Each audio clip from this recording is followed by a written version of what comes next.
Assalamualaikum warahmatullahi wabarakatuh. Perkenalkan, nama saya Sahrul. Saya adalah mahasiswa Universitas Widyatama dengan nomor pokok mahasiswa 231825002 jurusan Teknik Elektro dengan mata kuliah lintas prodi yaitu manajemen kontrak. Saya akan melanjutkan pembahasan terkait manajemen kontrak. Saya akan melanjutkan dengan regulasi hukum konstruksi dalam era digital. Ada beberapa poin, yaitu sistem informasi jasa konstruksi, building information modeling, tanda tangan elektronik dalam kontrak.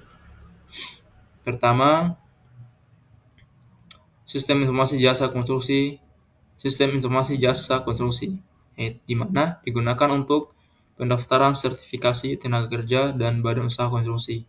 Selanjutnya, building informasi modeling, di mana teknologi untuk mendukung modeling digital. Selanjutnya, tanda tangan elektronik dalam kontrak, di mana digunakan untuk mempermudah transaksi kontrak konstruksi secara online. Selanjutnya, perkembangan dan tren hukum konstruksi di Indonesia. Ada beberapa poin, yaitu pertama, peningkatan sertifikasi tenaga kerja konstruksi, di mana didorong oleh Kementerian PUPR agar tenaga kerja memiliki kompetensi standar internasional. Poin selanjutnya, penerapan proyek infrastruktur berbasis KPBU atau kerjasama pemerintah dan badan usaha, di mana pemerintah semakin banyak melibatkan sektor swasta dalam pembangunan infrastruktur seperti proyek jalan tol dan pelabuhan. Poin selanjutnya, peningkatan pengawasan dalam proyek strategis nasional, di mana proyek besar seperti Ibu Kota Nusantara atau IKN mendapat pengawasan ketat dalam aspek hukum dan regulasi. Penjelasannya, hukum konstruksi adalah aspek yang sangat penting dalam industri pembangunan di Indonesia. Memahami aspek hukum ini akan membantu pemilik proyek, kontraktor, konsultan, dan pemerintah sesuai dengan regulasi yang berlaku. Slide selanjutnya, itu hal yang perlu diperhatikan dalam hukum konstruksi. Ada beberapa poin. Yang pertama, regulasi dan perizinan proyek, penyusunan kontrak konstruksi yang kuat, penyelesaian sengketa konstruksi secara efisien, pengelolaan risiko dalam proyek konstruksi, kepatuhan terhadap standar keselamatan dan lingkungan. Selanjutnya, pengadaan pekerjaan konstruksi dan jasa konsultasi konstruksi. Definisi dan maksud. Definisi dari ini adalah pengadaan pekerjaan konstruksi dan jasa konstruksi merupakan bagian dari proses pengadaan barang atau jasa yang dilakukan oleh pemerintah maupun swasta untuk pembangunan infrastruktur atau proyek konstruksi. Pengadaan pekerjaan konstruksi merujuk pada proses perencanaan, pelaksanaan, dan pengawasan pembangunan fisik yang mencakup pembangunan gedung, jalan, jembatan, irigasi, pelabuhan, dan infrastruktur lainnya. Pengadaan ini melibatkan kontrak yang bertanggung jawab atas pekerjaan konstruksi sesuai dengan spesifikasi teknis dan kontrak yang telah disepakati.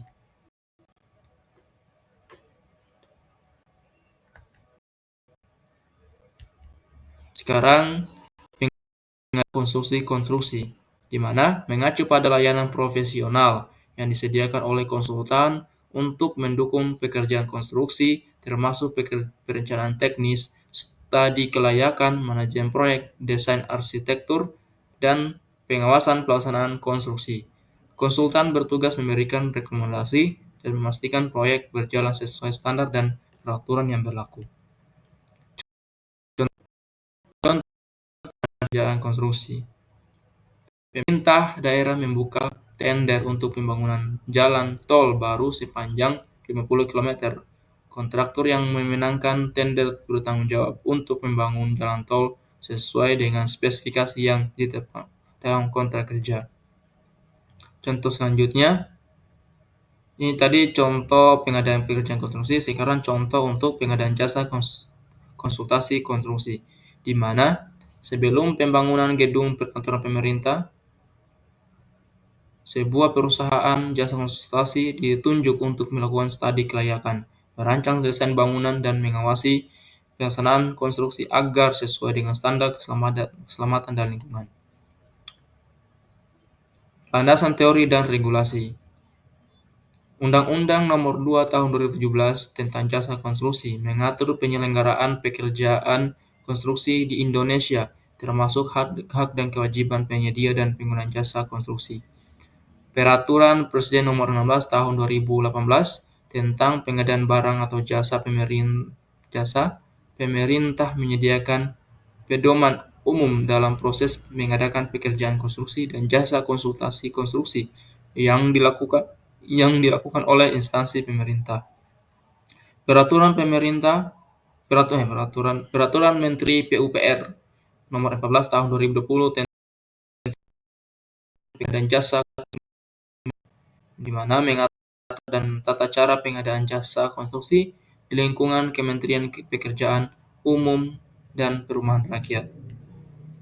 Selanjutnya, tahapan pengadaan pekerjaan konstruksi dan jasa konsultasi konstruksi. Ada beberapa poin. Yang pertama, perencanaan pengadaan, persiapan pengadaan, pelaksanaan kontrak, penyelesaian, dan serah terima pekerjaan. Sekian untuk pembahasan kali